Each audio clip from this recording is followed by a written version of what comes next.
Ay, wow. Yan, tingnan mo yan, oh. Yan, apat na dila. May ulo na may apat na dila. Ano yan?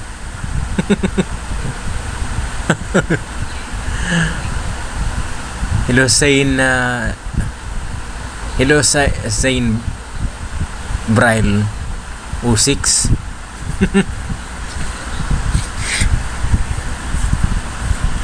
grabe ang comment mo, ha. O yung stitch ko kay yung stitch ko kay Queen ay hindi yon. Hindi totoo yon. Pangalawa, content lang yun. Oy, wag kayong diyan, ha. Content lang yun para i-stitch ko lang yung video ni Queen ay. Grabe talaga mga reaction nyo.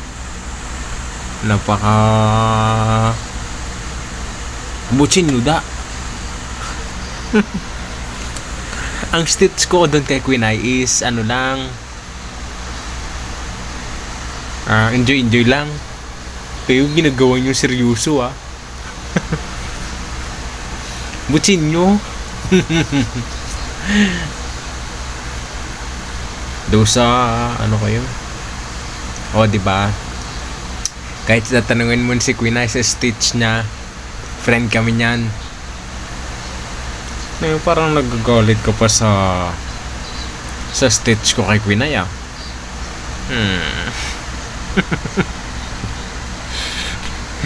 Natawa ako dito sa apat na comment na may dila. Bilangan ko, isa, dalawa, tatlo, apat. Tapos ganun yung tsura ng emoji, oh.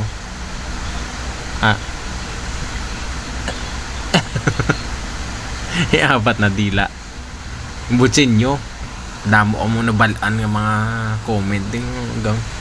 Sabi ng emoji niya, oh.